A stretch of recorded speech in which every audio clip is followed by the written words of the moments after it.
Assalamualaikum warahmatullahi wabarakatuh. Kabajan tota fi hordoftoota keenya akkam jirtu nageenya rabbii bakkuma isin jirtanitti isin haa qaqqabu isin jecha yeroo hedduu isin irraa turree jirra dhiifama wajjin jechuudha. Viidiyoo dalaguun natti hin tolle sababa kanaaf isin irraa turree ammoo waan haaraa fi wantoota adda addaa qabadhee isin deebi'ee jira jechuudha. Akkuma beekamu jechuudha viidiyoo gabaabduu takka qabadhee isin dhiyaadheetiin jira. Innis maali yoo kan jettan taate jechuudha.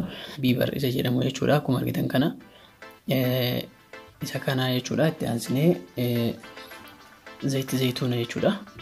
Akkuma argitan kana zayitii zayituuna inni baay'een jiru jechuudha. Isaan kana lamaan jechuudha. Rifeensa keenya dheeressuu keessatti gahee guddaa qabu jechuudha. Viidiyoo miliyoona 10 ol ilaalame jechuudha. Yeroo ammaan kana miliyoona 13 akkas naannoo san ilaalame jechuudha. Anas waan hedduu natti toleef jechuudha. Viidiyoon kun ni fayyada jedheen isiniif dalage jechuudha. Akkuma argitan kanatti jechuudha.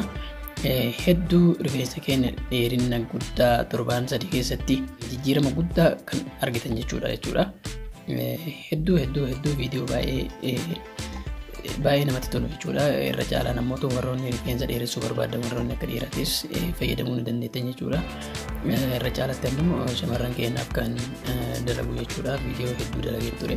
Viidiyoolee san keessatti jechuudha viidiyoo baay'ee jaalatamaatu jira. Gaafiilee hedduutu komentii irratti na barreessaa ture jechuudha. Kanaaf har'a ammoo viidiyoo kana qabadhee isinii dhufe jechuudha. Egaa hangan isiniin jedhe jechuun akkaataa viidiyoon kun itti dalagamu gama viidiyoon kun itti dalagamutti isin dabarsaa hanga xumuraatti na faana tura.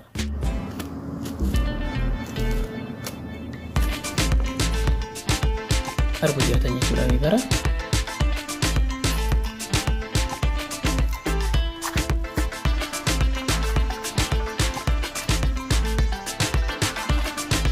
Haala kana jechuudha. Firee isaa keessaa yaafna. Sana booda meeshaa biraa fidannaa jechuudha. Meeshaa akka argitanii kanneen jechuudha.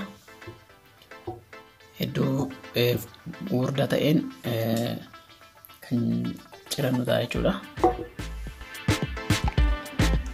Akkuma argitan kanatti jechuudha.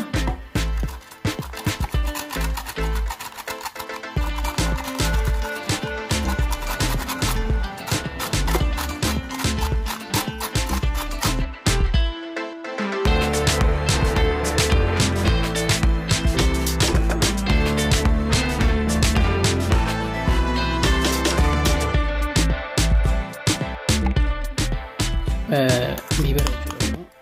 Kun isin mul'atu kanatti jechuudha. Haala kanaan eega qopheeffannee booda zayituuna fayyadamna jechuudha. Amma immoo viidiyoo kanatti jechuudha. Haala amma argitan kanaan zayituuna itti fayyadamna jechuudha.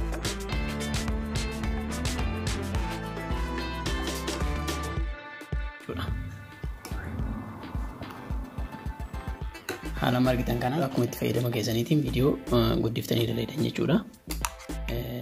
Akkuma argitan kanatti sirriitti biibaraa fi zayituuna sirriitti waliin fayyadamna jechuudha.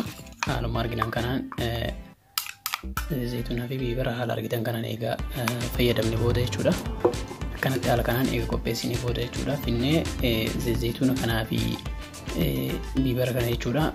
Bishaan danfisnee kana keessa saanaa waliin jechuudha. Bishaan keessa kenna eega xiqqoo hin danfeetiin jedhe booda jechuudha.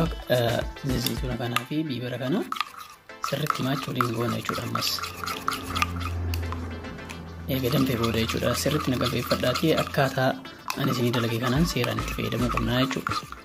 Meeshaa biraa fidanna jechuudha. Innis eega inni danfee booda biibara kanaa fi zayituuna kana haala kanaan jalaa dhimbiibanna.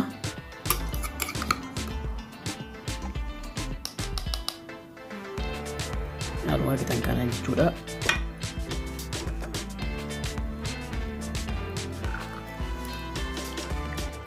Kunoo haala kanaani zayituunaa fi biibarri haala kanaan jalaa bahee jira jechuudha. Amma jaayisa godhanna meeshaa qadaada qabutti jechuudha. Meeshaa cuqqaala qabutti qadaadnee hin kenna jechuudha. Egaa akkaataa viidiyoon kun itti dalagamu egaa hangan isinitti argisiise jechuudha. Amma immoo gama itti fayyadamatti deebinaa jechuudha. zayituuna egaa kana qopheeffataniitiin bakka qabbanaa keessa keettanii booda jechuudha. Jaayiza eegootan meeshaa itti afuudha kan ittiin afuufamu isatti ni fayyadamtanii jechuudha.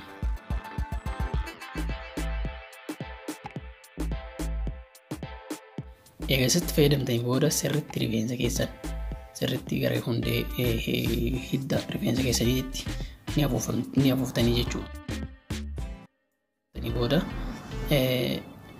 akkasumatti sa'aatii lamaaf jechuudha. Sa'a lamaaf rifeensa keessan irratti hiitanii ukkaamsitanii hiitanii achi booda eega isin irraa baheetiin jedhe sa'a lama eega taa'ee booda jechuudha. Bishaanii fi shaampoodhaan jechuudha ofirraa hiitanii jechuudha.